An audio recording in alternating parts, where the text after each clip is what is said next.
on the mic, now let's spill the tea. Talking courtside dreams from history. Legends on the blacktop now and then. From Wilt to Steph, we hit it again.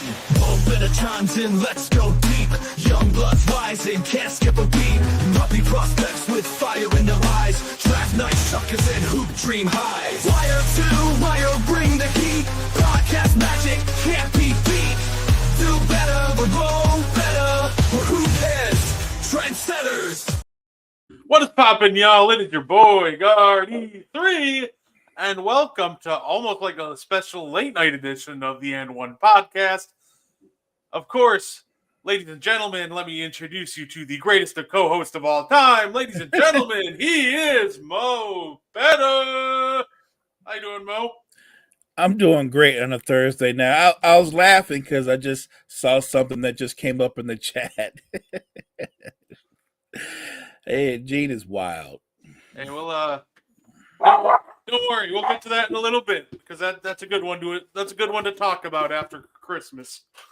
But you know how we always start these? We got to start off with an underrated player of the week for any new time followers every single show. We start off with an underrated player of the week because we think there are too many players that are disrespected or lost in time.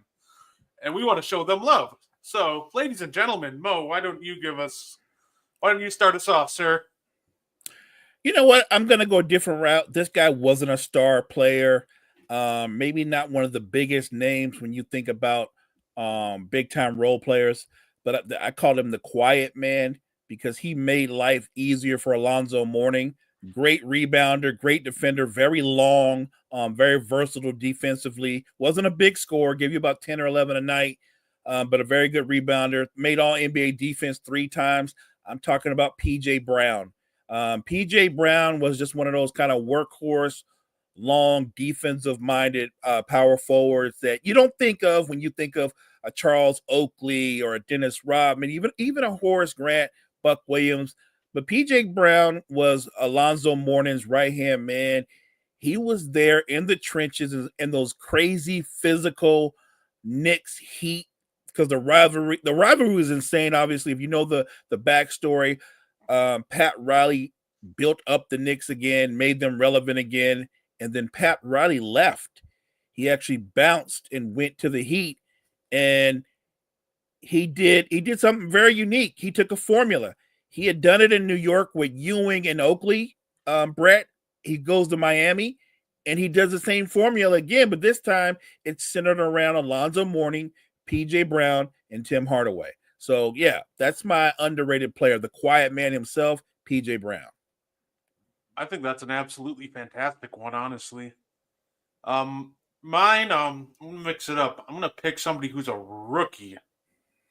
And I don't think he's getting enough love in the Rookie of the Year conversation. Mo, we talk about Reed Sheppard, Zach Edey, Alexander Sarr. But why not Jalen Wells? He's been huge for the success of the Memphis Grizzlies so far. He's been a fantastic defender. He's knocking down his shots. And quite frankly, he's one of the biggest reasons that they're off to the start that they are. Guys like Scottie Pippen Jr. have been mentioned before.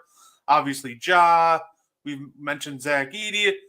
But I don't think Jalen Wells gets enough credit for being a rookie and just stepping into the situation that he's in and succeeding. There's a lot of even young players on contenders that aren't able to crack the rotation. And this is a guy who's not only able to crack the rotation, but he's made a positive impact. So my underrated player of the week is the rookie out of Memphis, Jalen Wells. I like that one. First of all, let's point out the obvious. He doesn't play like a rookie, Brett. He doesn't play like a rookie. When you watch Memphis play, particularly when you watch Jalen Wells play, he plays like he knows he's supposed to be there. He's become a big part of their rotation. I would argue at times I thought he could be a starter. Like he's that talented a player. He gives you so much on both ends of the floor. So I agree with you. When you look at Memphis, what makes them so formidable, not just the names you know, because the names you know is always going to be Ja, it's going to be Desmond Bain, it's going to be Jaren Jackson III, but I'm talking about guys like Jalen Wells, Scottie Pippen Jr. I'm talking about those kind of guys are making the difference. They're making the Memphis Grizzlies live up to everything I thought they would be. I thought they were going to be a dark horse contender, and I still think they are. I still think other teams probably are I guess more highly touted, but I think Memphis is that team that you don't want to beat. You don't want to meet them in the first round of the playoffs. No, absolutely. And why don't we get right into it, Mo? Because we're gonna talk about Christmas because we had a great slate of games. Everybody was hyping up NFL, NBA, Christmas, and I'm so glad we got both sports because I just think more sports the merrier. Agreed. Now, obviously, the NBA showed out yesterday. They had just every single game was great. And even the worst, the quote unquote worst blowout was a 10-point game that wasn't really decided until I'll talk about him later, but until the Nuggets and Michael Malone kind of blew it at the start of the fourth quarter there. I'll discuss that one later. Mo, you know what the funny thing is, though? And this is kind of where I want to start. First game, Knicks Spurs, absolutely fantastic basketball. But for some reason, everybody seemed to want to complain about Victor Wembanyama shooting 16 threes. And my take is if that's what you're focusing on from that entire game, that's just, I don't think you really like basketball if that's the case. But Mo, what did you think about yesterday's Knicks Nets games? That game was amazing, first of all. Secondly, I don't have a problem with Wemby shooting 16 threes. One, he actually was shooting the three really well the other night. He shot the ball very well. Look, if there's a complaint, it's not even a complaint. I would just point out late in the game when they were going back and forth, I just thought that he kind of let the defense off the hook because I thought the Knicks switched on him multiple times with smaller players. He could just go in there and just demand the ball. And I think he'll do that over time as he gets older. But if the complaint is that you're watching him take all those threes, you're not paying attention to what kind of player he is, and you're forgetting that he's in his second year, man. Like I love that game, and there is no way, and I mean no way. If you told me before that game, I was going to be like, I don't know. I know Wemby's going to be a problem, but I wasn't going to go. But Mikal Bridges' jump shot's going to be water for the game. I didn't see that coming. But that was an absolutely amazing. You know what? It got the NBA off and rolling on Christmas, Brett. And like you said, even the game that was the least compelling was a compelling game until the last few minutes. So I thought both sports were on, and I know the NFL is king, but let's be honest, those games, they were duds. Those were duds. If you're going on pure entertainment, the NBA gave the NFL, they gave them that business. The NBA was on point, on full display all night long. Yeah, no, absolutely. And that Mikal Bridges going on a heater was absolutely fantastic. And his 3-point is starting to uptick again. I'm curious. I do think I think it'll be interesting to see if he can sustain it because, between now and April, that's a long time.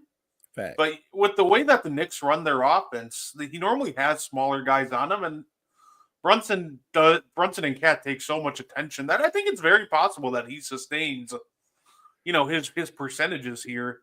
Don't expect him to average 40 for the rest of the way, but if you tell me that he's going to be an elite 3-point shooter and mid-range shooter the rest of the way, yeah, I'll eat the words I said about it at the beginning of the season. I'll believe you on that. Like, he's finally starting to look comfortable. Although I still don't like his jumper. I will still put that out there. He looks like he belongs. I see more chemistry developing between him and Brunson. And they had that, but I think he was struggling early in the year. My only concern, if you're a Knicks fan, you have to be concerned with your bench depth. They bring Deuce McBride off the bench. Everybody else that's not named Deuce McBride doesn't give them a whole lot. Like they need to make a move to solidify their depth or add to their depth. I just think they're very thin on the bench. And if you get Towns in foul trouble or Brunson in foul trouble, or maybe one of those two guys miss a few games down the stretch, I think the Knicks are going to be in trouble. So I really think they need to pursue some kind of move to bolster up their depth. No, absolutely. And I'll use this to lead into the next game. What did you think of Embiid's nickname for Maxi, the franchise? I'm here for it. I love seeing Embiid hype up Maxi like that. And I love the nickname because I said before the season started they should get rid of Embiid and build around Maxi. So you already know I thought he was a franchise. so, 76ers fans have all the reason to celebrate right now. They came out with a very impressive win against the Boston Celtics. No doubt. Absolutely terrific. And you know what? I'm going to keep this up here because I do want to acknowledge this one because I do think they have one of the best. I won't go as far as saying they have the best roster in basketball, but I do think that they do have one of the best, and that all it took was some chemistry, some health, and time. The problem with what we're dealing with here was obviously injuries to PG and Embiid, and if that continues, the depth won't really matter, right? But I will say, when all three of them are together, I think they have phenomenal depth. Really? Are we talking about the same team? Really? Like, I get the idea of what they could be, Pierce, Embiid, and Maxi. And I think Kyle Lowry can give you solid minutes, but he's not. Come on, he's an older guy that he's as up and down as anybody at this stage in his career. Kelly Oubre can get you buckets. He also goes on 3-game streaks where he doesn't get you anything. I don't know. I wouldn't. They're not like when you think about the best rosters in the league. Like, you know how you do that?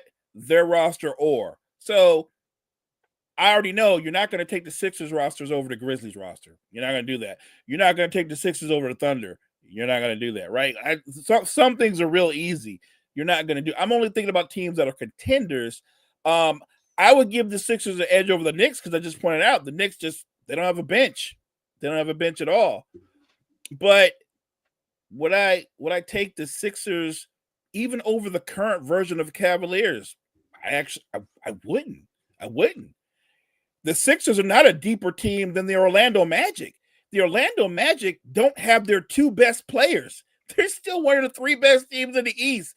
Matter of fact, they lost maybe their 4th best player, Mo Wagner, who was a double-digit scorer. And they're still one of the 3 best teams. So they're not deeper than the Magic either. So let's be realistic. Like, are they deeper than your Bucks? You think they're deeper than your Bucks? Honestly, I think it's close. If you want to give them I guess you could give them a slight edge and say that they're not as old as your Bucks, but I think they're about the same. It's tough with the 76ers because I do think they have phenomenal depth, as he names Maxi Embiid, George, Caleb Martin, Yabusele, Oubre, Lowry, McCain, who's hurt. All right. You can't count McCain because he's gone. So now he's just a name. He doesn't even play anymore. He's gone. So I think that when it comes to the 76ers, it's the first 3 names that matter. I think if they're healthy, they have great depth, obviously. That's when I think that they're a real problem. I think the problem, obviously, as long as you have 2 of them, I think the depth is great. Overall, we have, after that, we still have Andre Drummond, who's still a fine backup, and Kyle Lowry. At the end of the day, I think they're fine backups for spot minutes. And I think they have a lot of names that you recognize. I'll simplify this conversation easier. This is me and you. You think the Sixers are title contenders? It's simple. They either are or they aren't. Oh, yeah. Go ahead and say it. I would think so. Go ahead and say it. It's truthfully or not. So while we get all this name recognition and how deep they are, what they aren't, and the only thing that matters, they're not title contenders. The 76ers will kind of permanently be off my title contenders list until I can see. I need guarantees that Embiid is going to be healthy and really be Embiid in the playoffs. We're in two different directions. They're going to be off my title list until Embiid's gone. I think if Joel Embiid can come in and play like we know he can, like we've seen him do before, they can be, but I haven't seen that yet in the playoffs.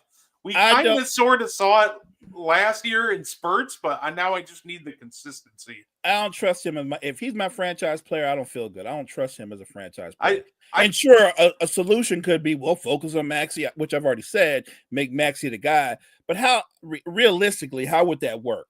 Because you would still need Embiid to be dominant on some level. I just think we always go bigger picture.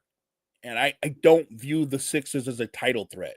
Like, for the Sixers to win the title, never mind win the title because they wouldn't win, but for them to come out of the East and get to the finals, there would have to be a rash of injuries in the Eastern Conference that we've never seen before. Like, Giannis would have to go down, and Donovan Mitchell would have to go down, and Brunson and Cat would have to go. Like, there would have to be something that's like, it'd be like almost like a basketball plague. And even then, because of Embiid's history, he's probably going down too. So they still wouldn't win even then. That will always be my thing with the 76ers. Yeah, Embiid. That's why they're off my title contender list, because I can't trust Embiid to stay healthy. And really, I don't think I can trust Paul George to be healthy. I was getting ready to say the other guy's not much better. He's not much better. If all three of them stay healthy, I think there's a chance if they catch fire at the right time. There's a chance, but I will say I think they've done a good job at putting the team together. It's just unfortunate that the top two are, always banged up when they're needed the most. I think, you know what, this roster is just good enough.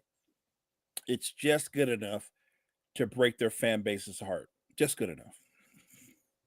And of course, we had Timberwolves Mavericks. Now this game, I'll say, now let me put up Gene's comment. Timberwolves but you view Memphis and Orlando as titled. Well, I view them, unfortunately for Memphis, they're in the West. But if they was in the East, yeah, they'd probably be the second best team in the East. I view Orlando as more of a title threat than the Sixers. Let me simplify it that way. They don't even have their best players, and they're as good as the Sixers are. Without their best players, we're talking about, well, if they got Embiid and George and Maxey healthy, they got them. Orlando don't have their two best players.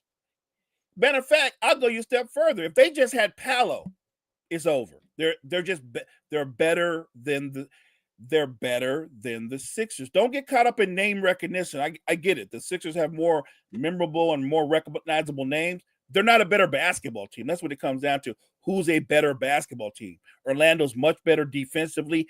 Orlando's much more consistent. Even with no offense, they make you play their game. We're going apples and oranges. If you're asking me, do I think the Magic are going to win the title? No, they're not going to win the title the same way the Sixers are going to win the title. I mean, but somebody's got to make the playoffs, right? Somebody's got to show up, lose to Boston in a 7-game series, and say that they had a good season. Well, that's going to happen, whether it be Orlando or the Sixers. So what do you want me to say, right? Like, do they all have the same chance? Yeah, they all have the same chance to play the Celtics in a series and lose. I was gonna say I love Orlando, but I think they need to upgrade their guard play on offensively a little bit for me to take them as a title contender. I like Cole Anthony and I like Jalen Suggs, but I think they need more consistent offense in the half court from their guards to really, because I feel like they have the forwards, they have the center, they have the 3-and-D shooting guard. Now I just need some more consistent offense from the point guard.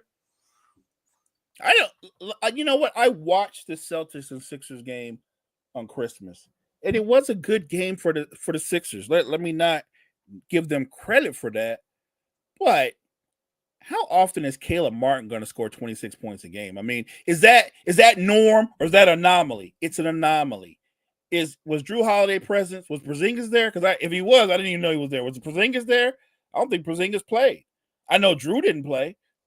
Again, it's a good win, and it's the kind of win that makes Sixers fans go, if we meet them in a series, they're going to be in No, they're not. No, they're not. The best thing that a Sixer fan could hope for, if they're being honest, and they really want a chance to make a deep playoff run, is that somebody else beats Boston and they don't have to play them. You don't want to play them. Yeah, I'd say, yeah, Boston's going to be another tough out this year. But after that game, or it might have been before, maybe I mixed the games up. That's okay. We had Timberwolves and Mavericks. This game looked like it was over when Luka went out. The Wolves are rolling. Then Kyrie goes absolutely nuclear to bring them right back into this game. This was a fun one too. Just we got the clutch time, back and forth we go. I thought Kyrie was amazing. That was just some insane shot making that Kyrie. When Kyrie's on, Kyrie when he's on almost looks like the best player you've ever seen. That's just how insane he is offensively. He's an absolute beast, and it's funny if one other guy on the Mavs that came along for the ride, they would have won that game. Without Luka, I'm gonna give the Timberwolves credit. I thought they did just enough, but if you look at the Timberwolves, and I know it's weird because just last year we're talking about a team that was going to the conference finals, right? That was on the verge of that, right? Yeah. Look at them now. Look at their starting lineup. The problem with the Timberwolves is you basically start 3 guys that are non-scorers. And that you can get away with 2 guys that are non-scorers if they're elite at certain things. So Rudy Gobert does his part. He's going to get you 12 boards. He's going to get you 12 or 13 points a night, couple of block shots, change all. So I get his part. But Jaden McDaniels can't shoot, doesn't really have a live handle. He's a good defender, but he's not going to make any All-NBA team. I don't see the benefit of having him as a starter. Mike Conley has had a very good, long, productive career, but he's shooting a career worst this year, under 40% from the field. I think he's shooting something like in the low 30s from 3, single digits in points. Like, I know Anthony Edwards have to be looking around going, it's come to this, me and Julius Randle or bust. If it's you and Julius Randle or bust, you're going to bust. The Timberwolves are not title contenders they're a lesser version of what they were last year. Number 1 in defense and in the entire league. They're like 14th or 15th in defense this year. They were a middle of the road offense last year. They're a middle of the road offense this year. That's what changed. And the only change was the huge change, obviously, Cat for Julius Randle. And chemistry and continuity does matter. And I just don't think they did Anthony Edwards any favors with this trade. I think Julius Randle might have the worst body language in the entire league, like bar none. And I wish I was being over dramatic, but I've never seen a guy just like even yesterday. He's spotting up in the corner for 3. They miss him, and you just see him immediately. Hands are up in the air. All of a sudden, he's sulking like in the corner. And the worst part is, this is not the first time I've seen him do this. At first, when the trade happened, I thought there could have been potential for Julius Randle if he bought in to be a positive, factor on this team. It's just not happening. And I don't think it's going to happen. I'm off the train, and I get it. I'm sure Julius Randle will come back against like the Hornets on a random Tuesday.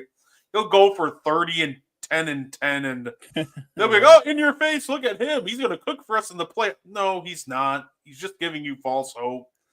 I think with this team, it's going to come down to Julius Randle, unfortunately. And the body language and effort have to go up by a ton. And I'm just not sold that that's going to happen this year. I'm not either. I know a lot of people are trying to make the argument with Julius Randle can handle the ball so much better than Cat. He's a better playmaker off the dribble than Cat. It's factually true. And yet they're worse offensively without Cat. Because, like I said, it was a lopsided trade when it happened. I told people that. They thought for some reason the Wolves got the better end of the deal. They're not equals. Cat is a much better basketball player. Cut and dry. He's a better basketball player. The only reason Julius Randle made All-NBA team was because he played in the East. I'm just being honest.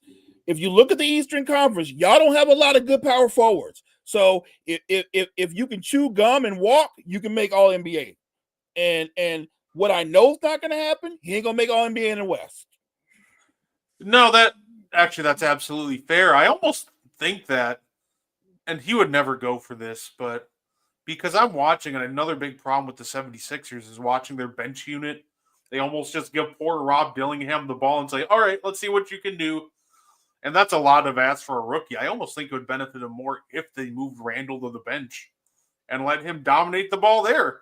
Because if you're taking the ball out of, Rob Dillingham or Nickeil Alexander-Walker's hands, you're not really losing much, but having to give it to him and you're taking the ball out of Anthony Edwards' hands, oh, you're losing a ton of value doing that. And then at that point, you add, like, for example, Alexander Walker, who's been a knockdown shooter this year. And you all of a sudden, I think that the lineup almost of Conley and Alexander Walker, Jaden Daniels, and Gobert, you might be able to do something. It's a long shot, but I think you have to try something else at this point because this offense just clearly isn't working, and the defense isn't either. I think you're right. You from your lips to God's ears, partner. Look, I said when he was with the Knicks, if the Knicks wanted to be better and the ball wasn't so stagnant, you'd have Randall come off the bench. He could be ball dominant with the second unit. Obviously, that didn't happen, and they've moved on from him. But and I know because of his personality, and you just talked about body language, them trying to sell Julius Randle on him being the star of the second team, that's not going to work. That you and I know that's not going to go over well. That guy's literally going to look at them and like, I'm a starter. I made all NBA. Like, there's no way that goes over well. No, even though it's the right thing to do, if you're a team player and all that, he's not going to go for that. I actually think that he should come off the bench, and Mike Conley. I think that Mike Conley would be more valuable in lesser minutes with the second unit. I think Alexander Walker should start. And I think they should give Rob Dillingham more playing time.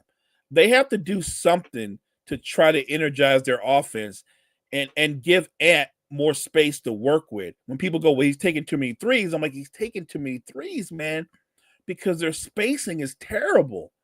And their spacing's terrible, not because of Rudy Gobert, but because everybody knows Julius Randle doesn't move off the ball.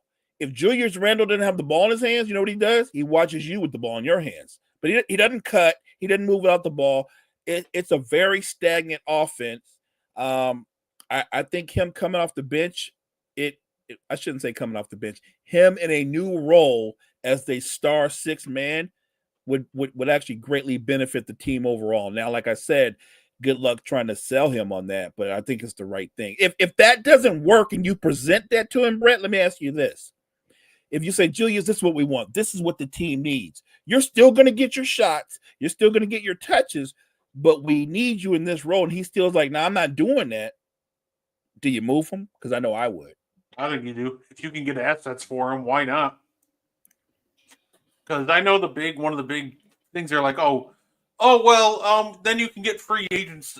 The cap's going to be clear after he's off the books. You can get free agents to come to Minnesota. I think we all just heard the problem with what I just said in the second sentence. You can get free agents to come to Minnesota.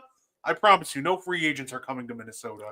No! If you can use that salary to trade for a star or an even bigger salary, that makes sense, by the way. I'm not advocating don't make a rash move. Don't run to the Suns and be like, we need Bradley Beal. We need a second star for Anthony Edwards. If you can find a deal that makes sense and get a legitimate star, even if he's locked up for the next 3-4 years, I don't want to hear any of my cap space argument. If LeBron couldn't get stars to come join him in Cleveland in his prime, Giannis can't get stars to come with him to Milwaukee. Right. And Dame was traded before anybody tries that one with me because he wasn't coming here. He's going to Miami. Ant's not convincing players to come to Minnesota. That's just not going to happen, especially after they watched how dirty they just did their other franchise guy in Karl Anthony Towns. That's facts. Look, you said it. Minnesota is not a free agent destination. Look, rest in peace, Prince. Look, they couldn't even keep Prince in town. That guy stayed on the road all the time when he was alive because nobody wanted to stay in Minnesota. You think a big name free agent is going to come to Minnesota? That's not going to happen. The only way they get better is through a major trade, a smart trade, or through the draft. That's the only way they're going to get better. A lot of people keep telling me, well, they traded Karl Anthony Towns because they didn't want to hit the second apron. I don't doubt that was part of their reasoning. But you also have to think sometimes you got to pay a little bit of money. You got to pay the cost to be the boss. They were a title contender last year. They're not a title contender. It's literally night and day. It's that simple. If people go, well, you're writing off the Timberwolves. No, I'm not writing them off. I think they'll make the playoffs, but there's a difference between being a playoff contender and a title contender, and they are no longer title contenders. Oh, absolutely. But why don't we get into the next game, which was your Lakers barely edging the Warriors in an absolute Christmas classic. We got the 9th double bang of Mike Breen's career on a Steph Curry insanity run. Yeah. I'm not gonna lie, Mel, I thought you guys were cooked. When Steph tied the game, I was like, if this goes to overtime, this game's over. Steph is way too hot right now. Don't give him that ball back. I thought we were done.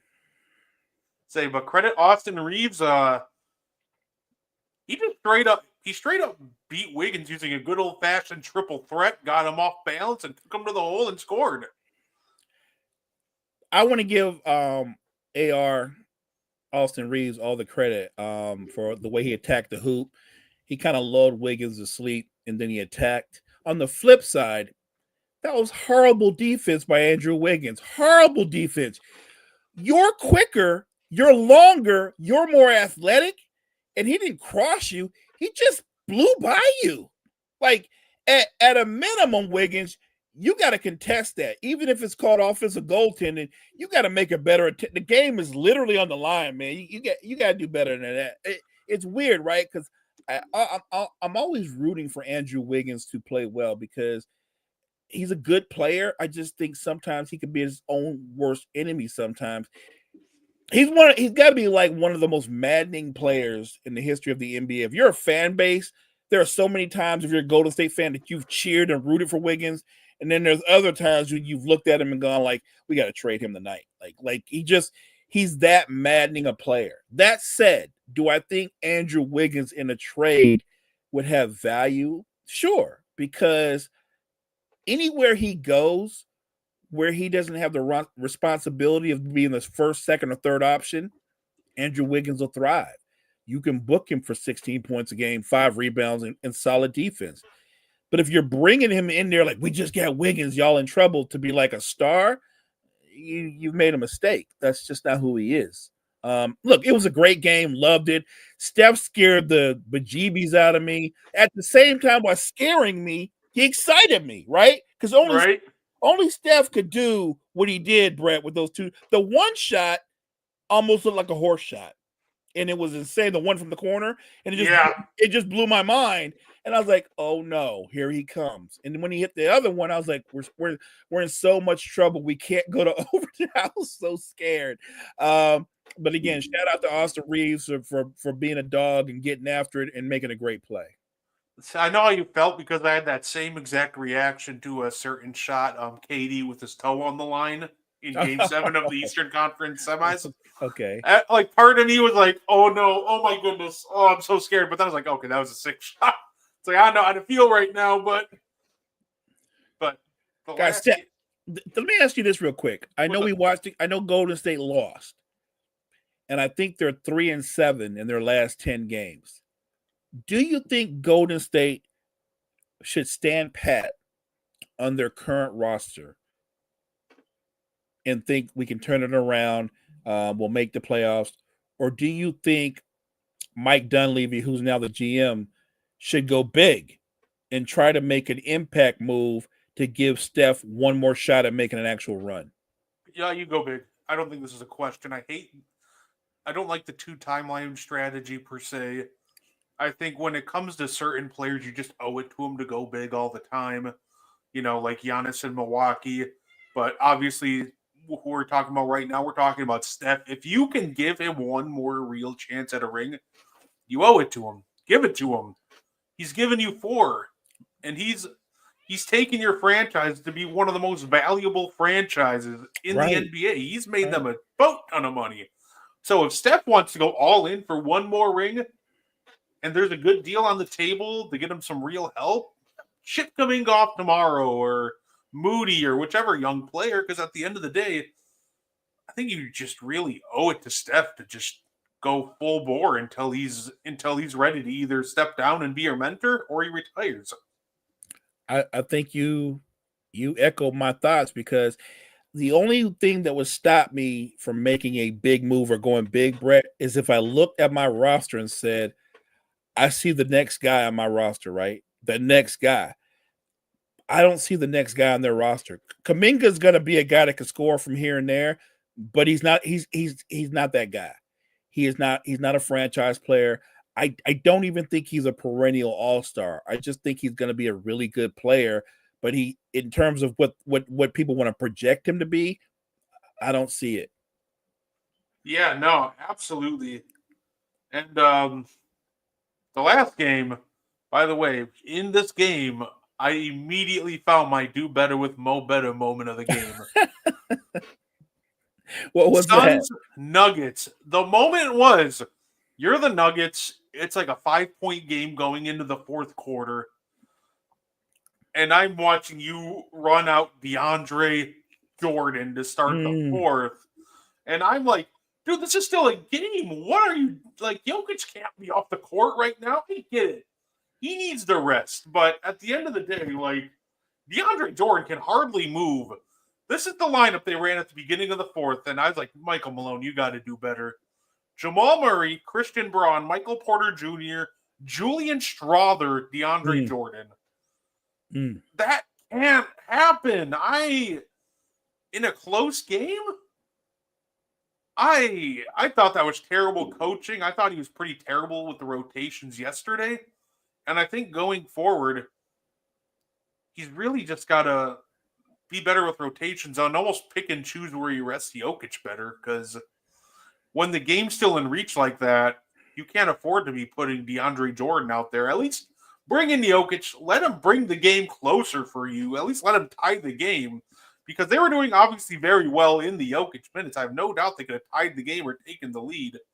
Then maybe rest him. But overall, bringing in DeAndre Jordan and Julian Strawther at the beginning of the fourth, to me, that was the rotation move that sealed this game, because then the Suns went on a run, and it was never really close after that. It was one of those, it's kind of sort of close, and the Nuggets occasionally made a mini run, but they never really came. I don't think they really came within 5 after that.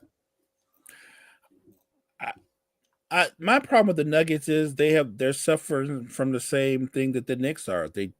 Their bench is not great. They don't have a great bench. They don't have a lot of firepower.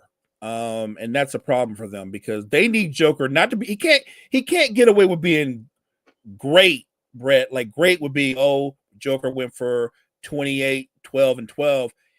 They need him to be like supernova great to win games. They just don't have a lot of firepower. And the guy that's been his sidekick for the better part of these last 4 or 5 years, Jamal Murray, has been so streaky. 1 minute you think, okay, Jamal Murray's back. Now the Nuggets can go on a run, and then he has a game like he had last night, and you're like, so he's not back. I don't know the path forward, because there's no secret that the owner told Calvin Booth, the GM, we're not going anywhere near the second apron, which tells you we might make a move, but it'll be a minimal move. We're not trying to add any type of money to our salary cap. So how do they improve? I don't think they do. I think they go to the wall with this current roster unless they do something big. Big meaning they either move Porter Jr. or they move Jamal Murray. And they have to, because, they're both, like, between Porter Jr., Jamal Murray, and even Aaron Gordon, if you want to move him, I think they're all making like $30+ million. So you're not correct. You have to go big game hunting if you're gonna move any one of them. The one guy commented, and he's like, with this loss, we're one step closer to Giannis Jokic team up. And I'm like, yes, send Jokic to Milwaukee. That's my Brook Lopez replacement. No, I hope the Nuggets figure it out, though, because, you always love to see the homegrown talent stay with the homegrown team. And I'd love to see that with Jokic, but 100%. I'm not advocating for him to leave, but you know this. You're a Bucks fan. Mhm. You know better than anybody. When you've got a transcendent franchise player, you're gonna say, "Yo, you got to put more people around Giannis to give him a chance to win a title, right?" Like Oh, yeah. what you're not gonna do is waste Giannis's prime. And I think that finally Doc has infused some of the young players. They've gotten better play from a couple of veterans. And I feel like watching Dame and Giannis, they figured out the best ways for them to attack together. Mhm. So I guess my point is I'm looking at Denver. It's very similar, except they haven't added more to, if anything, think about it. Year after year, they take away more talent from Jokic. That after the championship, no Jeff Green, no Bruce Brown, who were key to their bench. Last year, no KCP's gone.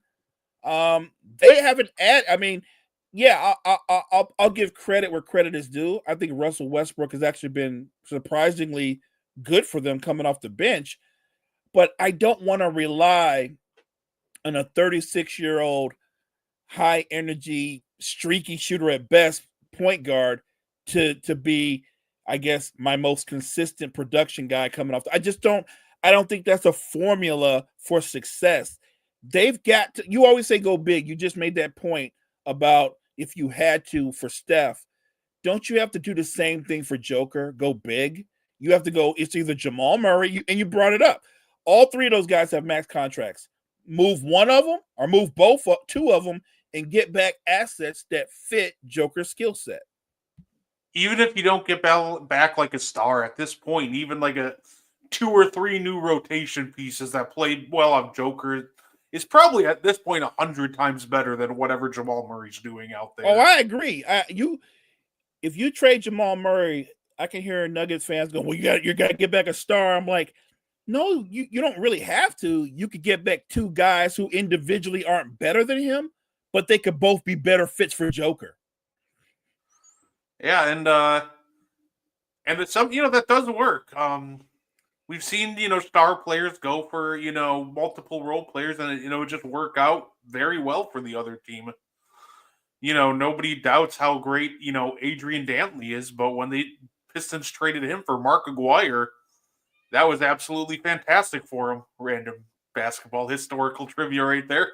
But that's a great point, and I'm not going to front. When they traded AD for Mark Aguirre, I was like, I don't get that. I don't get it. But I realized that when I watched them play, that with Mark Aguirre, he was at a different point in his career. He didn't need to be ball dominant. The ball moved better. Because when you pass the ball to Adrian Dantley, it's not coming back. So they were just better and more balanced with Mark Aguirre. And credit Isaiah Thomas. It wasn't just the front office. Isaiah mentioned that he knew it was what. So yeah, that I don't think that's a random point. That just goes to show you we've got the NFL genius. My partner is the NBA genius. Only he could come up with that reference. I appreciate it. I feel like that's almost the perfect transition into our next segment, which will be a lot of fun. Last week, Mo and I decided that we're going to do all NBA team and awards for the 1980s. And I was talking to him, and we decided that it's going to be all NBA teams. They're going to be positionless. It's going to be a ton of fun. MVP and a defensive player of the decade. Now, I picked a guard, forward, and center because I just don't want to pick a center for each decade, because at the end of the day, the most important skill set is going to be protecting the rim. In like 90% of the decades, a center would win. So I wanted to show love to every position. So I like it.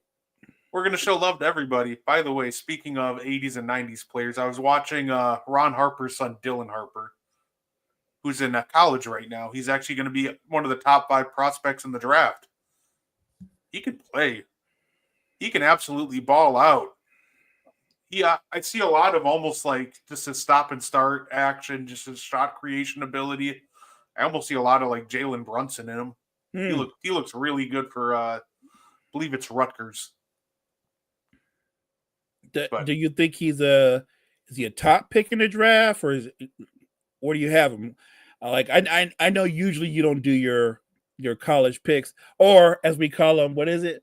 Puppy picks. prospects. Yeah, puppy prospects. Yeah, we don't do that till later. But do you think he's a top 10 pick or maybe top 15? He's going to be a top 5. I think you could Okay. argue that with between. I think he's right. I think he's right there in the top 3. Obviously, with number 1, you have Cooper Flagg. Yeah. We had that's Dylan easy. Harper and Ace Bailey. I think those are going to be your top 3 prospects so far. Coming out of the gate. Now a lot can change between the beginning and the end of the college basketball season, and March Madness can swing a lot of things. But as of right now, yeah, I would say he's a top 3 prospect, right there with Flagg and Bailey. Okay, that's what's up. But why don't we get into it? 1980s. Now I'll let you pick, Mo. Do we want to start with the MVP, or do we want to start with like the All NBA third team and work our way up? Let's do All NBA third team and work our way up. All right. Yeah, sounds good. And then I'll give you the option. Did you want to start, Mo, or do you want me to throw out mine? Oh yeah, go ahead. You're the captain on this one. You go ahead and start it up. All right. So I got 3 honorable mentions, by the way. I want to throw these names out there because they were close, but honorable mention. First one for me, James Worthy. Very close, James. but there's just so much talent that you have to pan through if you want to talk about your best player in the 80s. Another one, the guy we just talked about, Adrian Dantley. My problem with Adrian Dantley was more so the defense, the playmaking aspect, and he was a bit of a sieve on defense. But I'm not going to take away the fact that he was one of the best scorers of that generation. So he made the honorable mentions list. And the point guard of the Boston Celtics, someone that Larry Bird said was his best teammate he's ever played with, talking Dennis Johnson. DJ. Are my 3 honorable mentions. So, but for my third team, I have George Gervin. George Gervin, he came over from the ABA. He played up 6 years in the 80s. We got a pretty decent sample size, a little over half the decade. And he was fantastic. He's just a fantastic ball player. Iceman. I would say he played with a lot of greats, and I love what George Gervin did. Put him on my third team. Robert Parrish. I like that one. I like that one. Oh, that's a good one. The Chiefs. Okay, go ahead. Keep going. I don't want to stop you. You're on a roll now. No, all good. Yeah, I got Robert Parrish. This Robert Parrish was an absolute unit. He was the back line of that Celtics defense. Made them that much more tougher. I'm going to save the most shocking one, I think, for last. So my another member, Alex English, the centerpiece of the Denver Nuggets, who if you watch them in the 80s, you'd almost argue that they played a 7 seconds or less style offense. Very high scoring. The problem is there wasn't a lot of defense there, but very high scoring. 0. And Alex English was just an absolutely phenomenal player. He was actually the leading scorer of the 80s. I like the Alex English one. Look, 8-time All-Star, 3-time All-NBA. Man, he had such a feathery touch, and he shot the ball from with his arms fully extended, very similar to Rasheed Wallace, almost impossible to block. Just a great scorer. Yeah, he's also he's also part of the highest scoring game in basketball history. I'm talking Denver Nuggets, Detroit Pistons, final score 186-184. Even when the inflated NBA of scoring, nobody's still come close to that. You can watch that game on YouTube. Nobody misses. Spoiler alert. Another guy I have on here, and this is where this gets tough, right, Mo? Like, at the end of the day, this is tough, but I got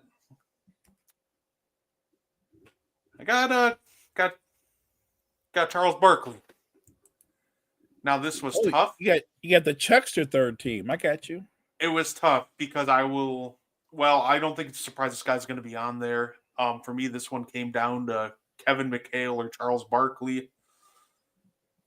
At the end of the day, I think Charles Barkley's peak was started closer into the 90s, while, Kevin McHale was winning titles and peaked more in the 80s. So I decided to go with Kevin McHale's second team, which, spoiler alert, and Charles Barkley on the third team. It's sometimes with these lists you have like almost impossible calls.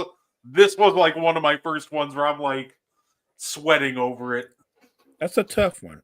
Like I said, it's very close because what happens is a lot of people just assume, well, Charles Barkley's got to be it for the 80s, but you have to break down how much of his career was in the 80s, right? Because some of these guys only played 5 or 6 years, where other guys played literally the whole decade and were stars throughout the decade. And a lot of people sleep on that. And then my last guy, and this one might shock some people, I got Hakeem Olajuwon. I love Hakeem Olajuwon. He's an absolutely fantastic player. Also, another guy whose career started in like 1985, the 85 season. So this is a guy, I didn't exclude him from the second team for lack of talent. I want to make that clear. It's sample size. That's what got me. The sample size. So it was tough, but I put Hakeem Olajuwon on the third team. And another tough call. It feels like the third team is always the toughest call, the third and second team, because like on the top of the head, you go, I can name the 5 best players, but when you have to nitpick between like 10, 11, and 12, it is the most nerve-wracking thing. No doubt. I'm with you 100%. And really, I think the only thing on your list that we're different at is wait a minute. I don't have Barkley third team. I have McHale third team, but I think everything else we're the same. We're the same. So, like I said, I think you have a great list. We're good. Yeah, no, absolutely. Did you want to put out your list, or do you want me to keep rolling? No, keep rolling. Like the only time I interrupt you is if our lists are completely different. That the third team was only different because of we flip-flop Barkley and McHale. Hey, fair enough. My second team, I got Dr. J. And if Dr. J played longer into the 80s, he would have been first team. He had one of the most insane starts to the 80s, but with Doc, he started playing ball in 72 in the ABA. So when we're talking about Dr. J, the best moments of his career and mainly came in like 1970s was his best ball, but you can argue that the early 80s was too in those first 3 years. I think 75 Doc was the best we've probably ever heard and seen of Doc when he went up against the Nuggets and Alex English in the ABA finals and dismantled them at like 38 a game. I agree. I think Doc being picked second team is great because, like you said, so much of his peak was in the 70s. But to be fair, he was great in 80. Mm-hmm. Took the Sixers to the finals. Great again in 82. Took them back to the finals. But I think that was it as far as him being the guy, which is why they went out and got Moses Malone. And from that point on, it was Moses' team. But yeah, I don't have any problem at all with Doc. And the thing is, if you go on name recognition, automatically Doc's probably going to be on the first team, right? It's Doc because you say Doc, right? You go Doc. But I like the fact that you broke down like really. Doc wasn't a major dude for the bulk of the decade. He was that dude like you said the first 3 years of the decade. So I'm with you. I agree 100%. Where you got Doc. Another guy on the All NBA second team, Sidney Moncrief. I wish I could move him up. Originally I had Alex English here, but I actually switched him and Sidney Moncrief at the last minute, because of how much of a generational defender Sidney Moncrief was, along with still giving you a positive offense. His flaw in the 80s, he played at the same time as Bird and the Celtics. A lot of people. Yeah. And I already mentioned it earlier. I also have Kevin McHale. Another name I have on here from Atlanta, one of the most underrated Hall of Famers that I don't think gets enough love. Dominique you know I'm talking about. The human highlight reel, Dominique Wilkins. And I like to try to leave the most surprising ones for last. So here we go. My last number. I know where you're going. The All-NBA second team member for the 1980s, Michael Jordan. I love Michael. And this is it's the same thing as Hakeem, right? It's not the talent I'm doubting because Michael was terrific in the Right. 80s. Right. No doubt about it. But he really only had 5 seasons. He had 1 season taken away due to injury where he played 18 games. So understand, if you're listening and you're like, Michael Jordan on second team, this isn't me doubting the talent of Michael Jordan. This is me saying that amazing talent, absolutely phenomenal. Just other guys ahead of him had a bigger sample size with more success. No, I'm there. I think a lot of people forget he was a rookie in '84, so he had 6 years of what he did was of the decade. But don't forget, in his rookie year, he only played like 17 games, I think. So yeah, I know people. Oh, are you crazy? Like, no, I get it. I get why you do. Remember, if we say that Bird and Magic dominated the '80s, that's what they did. Like, if you say, well, Michael Jordan was a rookie in '84, right? What was Larry Bird doing in '84? Well, he was meeting Magic in the NBA Finals. You know what I'm saying? And then they met again in '85 in the NBA Finals. And then the Celtics come back again and win it in '86. And then the Lakers in '80. You get the point. Like, they literally dominated the decade. I have no problem. I'm with you. You know what? I only have. I was going back and forth on what to do with Sidney Moncrief because I don't. He's a great defender. I don't have to tell you that, but he could score. He wasn't one dimensional. He wasn't like a defensive stopper who he could lock you down, but Sid could drop 20 on your head. I was tempted to put him first team. I just held back. But if you had to put him first team, I wouldn't have been like, oh my God. I'd have been like, it's Sidney Moncrief, man. And the only thing that stopped him from going to the NBA Finals was Bird Celtics. Now, why don't we just get right into the first team with Larry Bird? Because I know a lot of people will be like, but Bird had this stacked roster, and I've heard this about Larry Bird. This is a team that had the first pick for a reason. They were a 22-win team before Bird. That's and right. The only real addition they had besides Bird that year was Pistol Pete. And right. Don't tell me about 1980 Pistol Pete being the reason they went from 22 wins to 60. Yeah. Because he was not Pistol Pete anymore at that point. No, he was the Skip Bayless version of Pistol Pete.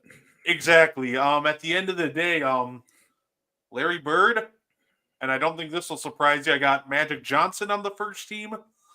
I got Kareem Abdul-Jabbar. Kareem, to me, he was tough. I almost thought about not, but then I realized he was still elite in the beginning of the decade. And even when he retired, he is still just such a quality player that I'm like, okay, you know what? You're fine here. You're still good enough. My other guy on that All-NBA 80s first team, Isaiah Thomas. Of course. I'm good with that. The linchpin of the Bad Boy Pistons. And the last guy that I have on here, 76ers fans will love this one. Fee-fi-fo-fum. It is Moses Malone. He just was so dominant when he first came to Philly. He won that title in '83. And he didn't just beat the 76ers. He didn't just outplay Kareem. He was getting 20 rebounds on Kareem. He was dominating that series. It's just absolute insanity on how good Moses Malone was. And I think that kind of almost gets overlooked at times because you look at those 76ers teams and you go, and Dr. J, they had Charles Barkley. But in all reality, the best player for a good part of the 80s until Chuck was ready to take the reins, and by that time they pretty much shipped him to Phoenix, was Moses Malone. Moses brought the title. Moses came in to a team that was already very good. Remember, not just Doc, but you had Bobby Jones, you had Mo Cheeks, you had Andrew Toney, the Boston Strangler, and then you added Moses Malone to that. That was the ignition. That team, you can make an argument that Sixers team is almost the NBA equivalent of the '85 Bears. Yeah, absolutely. You know what I mean? If you were gonna say a great team for once, because they weren't a dynasty. They won the title that year, and then the next year they lost in the first round to the Nets. But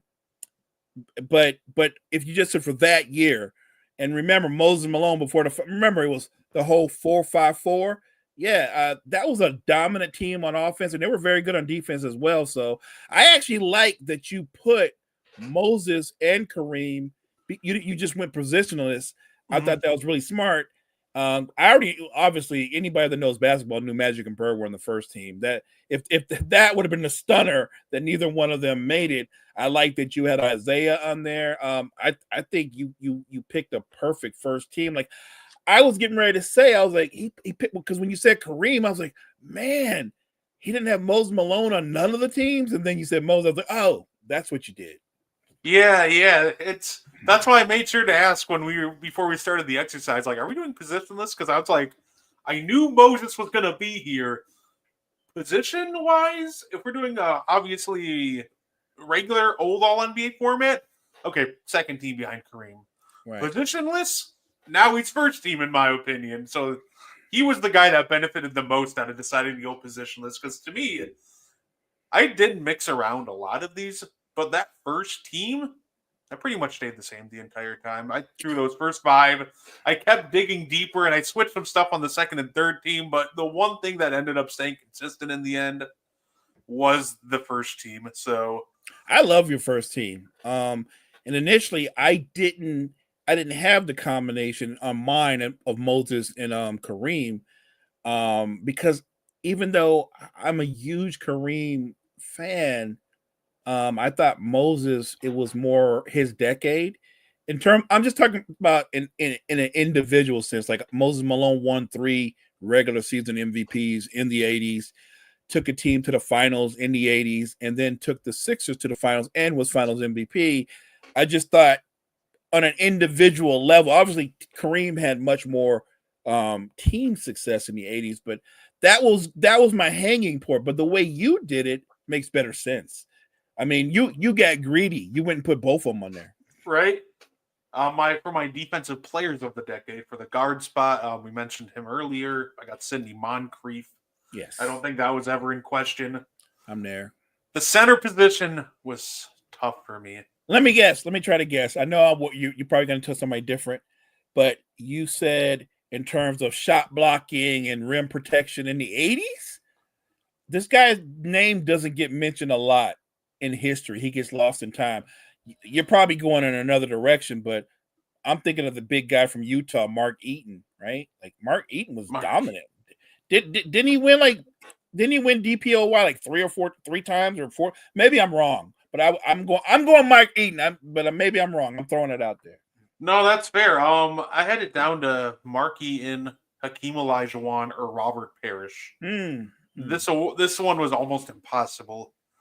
Because at the end of the day, when we're talking about defender, even in a 5-year span, I still think that Hakeem Olajuwon's the best defender of all time. Arguably, he's right up there. So initially, I had him written down, but I'm not even mad at Mark Eaton. Like, this one could go so many different ways because I'm like, Hakeem's like a top 2 defender of all time, and you could argue he ain't 2. No argument. He might be number 1. I mean, if somebody told me he's number 1 all time, we're not going to have an argument. I'm going to go, yeah, I can see that because you can make that case.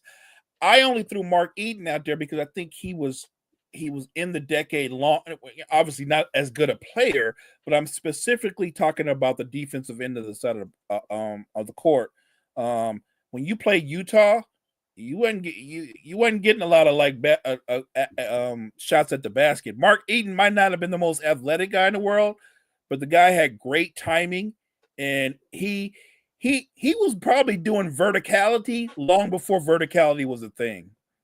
Yeah, no, absolutely. This one was so tough, and I really don't think there is a wrong answer. No, if you pick Hakeem Olajuwon, that only makes sense because you and I both agree he has a case to being the greatest defender of all time. So I'm good. I don't think Mark Eaton was ever the defender that Hakeem Olajuwon was. I was just kind of giving Hakeem that, well, you came in 85. If I had to guess, I think Mark Eaton was probably there in 81, 82, maybe till like 87, 88. And then, for my forward spot, I gave the 76ers a lot of love. I didn't do this intentionally. But the Secretary of Defense, Bobby Jones, for me, was the best defensive forward of that decade. I'm It okay came with down Bobby Jones. It came down to two guys for me. And I don't really mind which way you go either way, but I think there's a clear-cut two for this one. Bobby Jones or Alvin Robinson. Whichever way you go with this one, I don't mind, but I think those really were just like I think there are other great options. Shout out Michael Cooper. Coop. See, I would have went. I was thinking Coop, Bobby Jones, but right before the show, his name came up, and I was like, "What about Alvin Robertson? Why does no one talk about Alvin Robertson?" So yeah, if you pick Bobby Jones, that's not the wrong pick. If you had said Alvin Robertson, for those out there not familiar with him, he was an absolute terror. And of course, Michael Cooper. I'm biased, obviously, because I got to watch Michael Cooper for the bulk of his career, and he's one of the greatest defenders of all time. But I don't think Bobby Jones is a wrong answer at all. Bobby Jones actually could guard multiple positions. He didn't just guard forwards. He guarded guards, and he was insanely athletic. So yeah, I think Bobby Jones is a great choice. And then my MVP of the 80s, I think that everybody can agree there's only two right answers here. Is it Bird? Is it Magic? To me, it's Magic Johnson. I think that when we're talking Magic and Bird, if we made a list, Mo, that wasn't the best player, but the best peak of the decade, I think that's Larry Bird. And I think Larry Bird's Agreed. 84, his 84 to 86 3-year stretch is better than anybody in that decade. But I think Magic just had the longevity that, beat out Bird. I think he was just consistently better. Larry Bird, unfortunately, had that back injury that hampered him. And I think at one point he got his finger mangled in like a softball tournament. So he suffered some unfortunate injuries that hampered him. And all taking all that in consideration, I just think Magic's the answer. It's funny because this is a topic that myself and the NFL genius, Philly fan that he is, G. Malzak, we actually agree on this. I'm glad, and I'm not surprised you do because you're the NBA genius. We think that we think Magic had a better career, but Larry Bird had a better at his peak. If you did both of their peaks, Larry Bird was a better player at his peak. Larry Bird's peak almost lines up with LeBron James' peak. That's how great Larry Bird's peak was.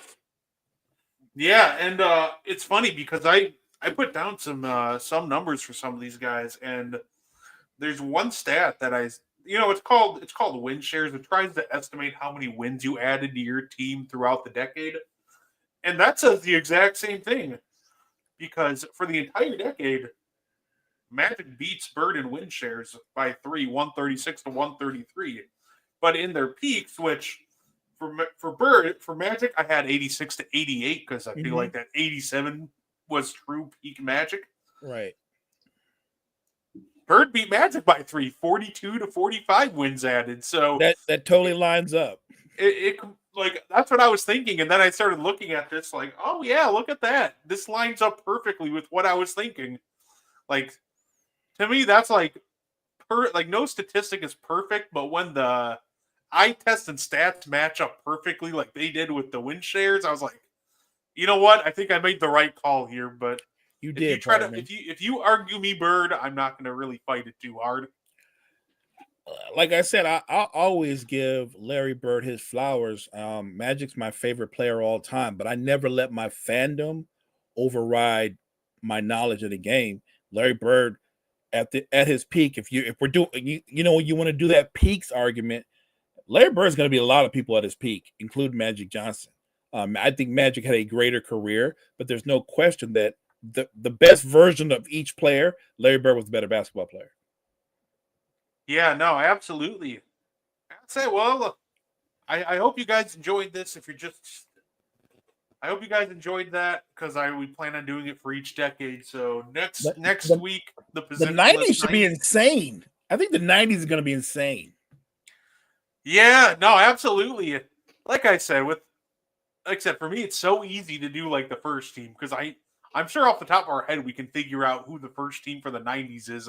But once we have to start picking hairs between, guys like, Barkley and McHale, Gervin and Wilkins and things like that, it's just like, oh. And I feel like the 90s. Yeah, and I have a feeling in the 90s will be just as tough. you just got me thinking already because the 90s is going to be very interesting because you have to fold the 5 years that Patrick Ewing gave you. I think when did Ewing come out? 80 was he 85? Yeah, I know he was in the 80s because the whole Yeah. envelope scandal. Yeah, well, yeah. And then obviously you got to factor in where you're going to rank David Robinson. People don't realize this because I think a lot of people that don't really follow the NBA, they don't look at Shaq as a product of the 90s. They think he's like a product of the 2010s or something like that. Shaq came out in I want to say the 92 draft. He is exactly a product of the 90s. I'm gonna have to try to figure. I already see the nightmare unfolding, Mo. You see what I'm talking about? Yeah, you see what I'm saying? I'm bad at Shaq now because he's gonna make this so hard. Because at first I'm like, oh, maybe this will be a little easier, but then I realized like I have to try to figure out, was young developing Shaq better than peak Charles Barkley? That's tough. That's tough. That's good. Oh, it's going to be the most rewardingly fun headache I've ever had, and I'm here for it. Brett, I think this is going to be the hardest one of all the ones we do, and this will be the one where I guarantee you that our list, maybe one of our teams will line up. But I think because there's so much spin and some of the players that get slept on, because again, we're talking about what you did for the breadth of the decade, right? Not, well, so-and-so was nice from 96 to 2000. Like, he might have been nice from that time, but he's probably not going to make nobody's team. Like a guy, what's the old boy's name? Vin Baker? He ain't making Vin was nice, but he's not making any teams. Right. Like, and I know another guy who's probably not going to make it, but another guy who's going to be tough because he got drafted in the 90s and actually won a title, Tim Duncan. That man was in the 90s for like 3 years, but won a title and was all NBA first team his rookie year. Led a team to the 99. Yeah. Right. Yeah. Well, that makes it more interesting. I mean, I'm just saying, I can't, when you put together these kind of teams, you can go, well, Mo, so-and-so was very good for 6 years in the 90s, but he didn't win a title or lead a team, or he didn't win any MVPs. And I'm going like, wow, but that Duncan kid did all that in 3 years. Like, I'm just saying that's kind of crazy if you think about it. Like, he did all of those things. So I'm not saying that I know for sure I'm gonna put Tim Duncan on my 90s team, but I am saying this: don't nobody go crazy if he does make one of my teams. You know what I'm saying? Like, I think at a minimum he's gonna make one of my teams. I'm just saying. Yeah, that's Tim Duncan is tough because, like, yeah, part of me is like, he didn't play long enough. It's like, but when he did play, oh boy, did he make an impact. Yeah, that's why the 90s, there's going to be a lot of familiar names that don't make the team. I'm telling you right now, I haven't even put my team together, but Alonzo Mourning probably going to be an honorable mention. I'll say, and the guards are tough too. We're talking like, is someone like does Penny Hardaway make it? Kevin Johnson? Ooh. Penny, the first 4 years of his career when Orlando was a contender and he was giving you like 21 and 7 assists. Like, Penny was nice. KJ, you're right. Does KJ? What about Mark Price? Where does he fit in all this? Of course, I'll say, yeah. This is gonna be tough. I'm already like sweating because this is gonna be brutal. I feel like no matter who we pick, it's gonna be like, but it's like, oh, I'm sorry, I had to say. Hey, don't forget, you guys have some ball players too, because I think Big Dog Glenn Robinson. Yes, the big dog. I think wasn't Big Dog like a 4 or 5 time All-Star? Big Dog was nice. He almost led us to the finals if we could have just taken care of business in 01. Granted, that's the wrong decade, but And where do we put Ray Allen? You know what I mean? Like, what about Ray? What about Reggie Miller? Where does he get in there? Wow. I mean, he only played 3 years, but does Allen Iverson make it? Same draft. That's right, the 96 draft. We got Ray Allen, Kobe, and Allen Iverson. Well, Kobe's not making it. Yeah, he was fun to watch, but he didn't really. I don't think any of the. I think you can argue like Allen Iverson makes it, but I think when we're talking about like Kobe or Ray Allen, I think those guys will probably pop up on the 2000s list. But yeah, I'm with you. I think they're locks in the 2000. I don't think they make the 90s. no, But AI, yeah, maybe. yeah, AI is his 3-4 year run was pretty wild. So he might, but I'll have to do some more research about his 4 years in the 90s. I know all those guys you just mentioned are pretty much a lock for 2000s. But there's some crazy names that get. As soon as I said Big Dog, I was like, wait a minute, Big Dog, he had a nice run. I'm just saying. And where's the cutoff for a guy like Karl Malone? Off the top of my head, I would think Karl Malone is first team almost. Right, we're talking finals appearances, MVPs, two finals appearances, 2 MVPs. Yeah, in all reality, like he was so dominant that sometimes people ask the question, well, what if Michael Jordan never played basketball? And the reality is, no, MJ in the 90s, you're really opening up the door to Karl Malone winning multiple rings, probably making a couple more finals. And we can argue that no MJ could very well be looking at a reality where Karl Malone's in the GOAT debate. No MJ, I think we're looking at another reality too, because if there's no MJ, even though they play a different style of basketball, Utah would have been Golden State. I'm not talking about how I'm just talking about what they would have been no MJ, because now you're talking Karl Malone and John Stockton, who are both Hall of Famers, but they both would have had like 2 rings, maybe 3. You know what I mean? Like they would have dominated the Western Conference. Another interesting note in a theoretical no MJ 90s, does Scottie Pippen stay in Seattle? Because are we looking at a 90s like Gary Payton, Scottie Pippen, Sean Kemp trio? Yeah, I think he stays in Seattle because I don't think Ryan Surf would have looked for the bigger name. Pippen I think he was a top 8 pick, but Ryan Surf would have been looking for the guy that was like 2 or 3. Like he would have been looking beyond Pippen, guys who Pippen ended up being better than. But yeah, that would have been weird. So then you would have had Scottie Pippen, Gary Payton, and Sean Kemp. How does that work? You're scoring like 50 points a game against the duo against that team. Just having Gary Payton and Scottie Pippen on the same like team in their primes. Right, getting after your perimeter players. And don't forget, if that happens, then that's the reason why Karl Malone and John Stockton don't have like 5 rings, because that Sonics team is going to knock them out at least a couple of times. Yeah, no, I see.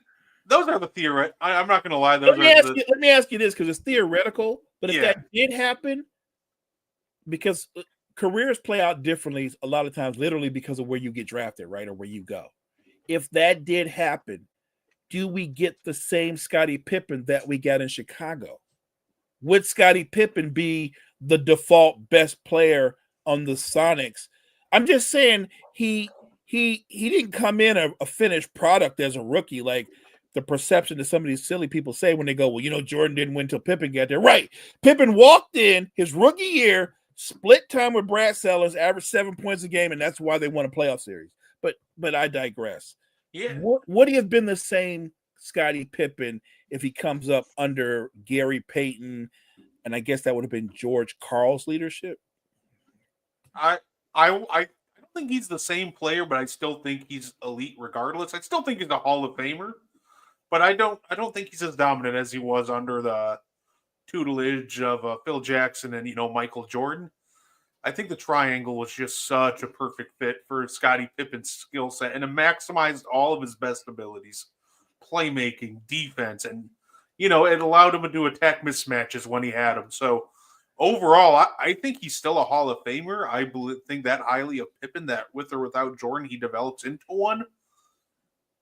I don't think he's as good as he was in Chicago, though, because I think that's just putting him in the triangle with Phil and MJ was just the absolute most perfect utilization of his skill set that you could have asked for. Thank God for Tex winners.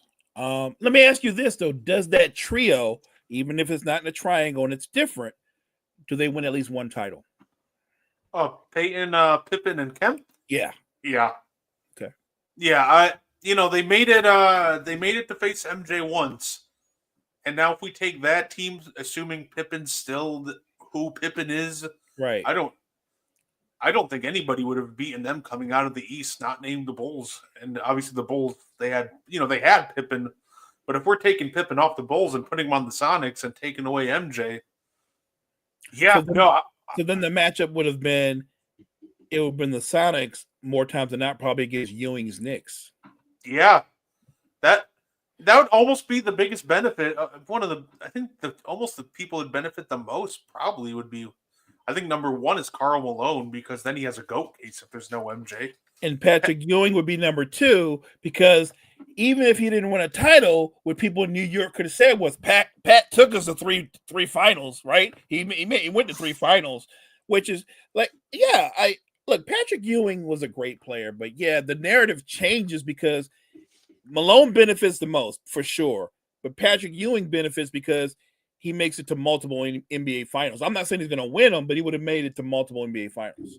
And don't forget Charles Barkley, because then Shaq can make fun of him on Inside the NBA for not having a ring. Oh, that's right. That's the 93 Bulls, if they faced any non-MJ competition, I have no doubt they would win. Charles Barkley was that much of a force. Dan Marley was a lockdown defender. The problem is Michael. Yeah, the problem is apparently, Michael, like he does every series, took that personally, and you could have had Moncrief, Marley, Tony Allen, Kawhi Leonard. It didn't matter. He was in such a zone when he hit the finals that he was not losing. Yeah, I think he got to a point where he didn't care about the regular season MVP, but he did something that very few guys get to do. He got to play the guy that beat him out for MVP in the finals. Like he played Barkley in the finals. He got to play Malone twice in the finals. Like that doesn't happen very often where you get to beat the guy out that took the MVP away from you. Yeah, no, absolutely. I'm looking forward to the 90s discussion. We ain't done with the 90s here. We're not. Yeah, we're definitely not done. We're gonna have fun with the 90s next Tuesday or next Thursday. I'm sorry, on the N1 podcast. I'm excited. I know Brett's is. I'm actually going to start on my list tonight because I feel like if I don't, I'm going to give myself a headache trying to do it at the last minute because there are a lot of names that even right now that I don't know where they fit in the bigger scheme. Do you give honorable mention to a guy who was right on the verge of being great, died tragically, but he was right. I mean, right there. I'm talking about Drazen Petrovic, who's amazing. But he was right there, Brett, right there. I think with Drazen Petrovic, I'm going to put him as he's going to be an honorable mention. Just right, that's what I meant. As an honorable mention, you gotta, because he was right there. He had just had the breakthrough season and was fearless. Let's say another name that's going to be interesting for the 2000s before we get up out of here. T-Mac. Oh, T-Mac. Obviously, his peak wasn't very long, but Mo, you saw firsthand when that peak was happening. He might have been like, here's how good peak T-Mac was. If he could have stayed healthy, it would be Jordan, Kobe, and T-Mac. You could argue that T-Mac was that good that he would have been in the conversation. This is a guy who couldn't stop on offense. He also played defense. He was a great defender. He was just so dominant overall that you can argue that he would have been right up there in that conversation with Kobe for best shooting guard of the decade if he could have stayed healthy. I don't disagree. The interesting thing is I think peak T-Mac was better than his cousin at his peak. Don't forget, if we're talking T-Mac, we're also talking Vince Carter. Vince Carter, yeah. I'm sorry. I respect Vince Carter, but he could have been so much more, and that drives me insane. Think about this. If you think about everything Vince Carter did well, I'm not talking about the dunks, that's a given. What a lot of people don't talk about is Vince Carter came into the NBA with a better jump shot than Kobe or T-Mac. Like, he came into the league with range. And we should be talking about Vince Carter the way we talk about Kobe, the way we talk about T-Mac, the way we're kind of talking about Anthony Edwards right now, but we don't talk about Vince Carter that way at all. If anybody's listening for the first time, my least favorite kind of player to watch is somebody who you know can be a superstar or just a star, and they almost just choose not to be. And it almost feels like Vince Carter just kind of fell into that category. No dog. Zero dog in him. And I knew, you know when I knew it? You could appreciate this. The year the Iverson Sixers went to the finals. You know this because you're the Bucks. You guys should have beat them. But the year they went to the finals, he plays Vince Carter in the conference finals, right? Yeah. And it's a 7-game series. But if you watch that series, Iverson is Iverson. He is relentless. Even when he's not shooting well, he's coming right back. Vince Carter, that series was when I knew, like, oh, he's really good, but he don't have that dog in him. He just didn't. Like, that was like Vince Carter's peak in terms of being the best guy in team success. And he never regained that. He actually never did better than that in terms of him being the best player. Yeah, no, it's unfortunate. Like, I love Vince Carter. He's a great dude, but man, I want him to be on my like top 10 shooting guards of all time list. And it's just unfortunate that he's never gonna be there. That's where he should be. Like, he should have been, but he's not. And it's very sad for me to say. But you know, that was a lot of fun. Next week we'll do the 90s. Don't forget to catch us on the Meaty Boys podcast. It's going to be on Tuesday. Last week we had the award show. I think next week we're going to have a little more fun, and we'll do some. We'll keep you up to date with all the latest wrestling, but we'll also do some 2025 predictions. Love it. So, do you have any last words for us before we get out of here, Mo? No, thank everybody for joining us this tonight. Thank you for giving us a time to chop up some hoops with you guys. Make sure you check out the N1 podcast next Thursday, 9 p.m. Hey, look, guys, make sure you check out all the great content we have at Wire to Wire Network. Wire to Wire Network, we appreciate you. Yeah, absolutely. Thank you so much, everybody, for tuning in. I definitely appreciate all of you guys. Thank you, and you guys have yourselves a good night. Thank you for tuning in to the And One podcast. If you like our content, you can find more on the Wire to Wire Podcast Network on YouTube, Facebook, and Spotify. Want more And One? Find it on Wire to Wire. Like and share our Facebook page and join the And One Discord. Grab the link to join from our Facebook. Thank you for tuning in and have a wonderful day.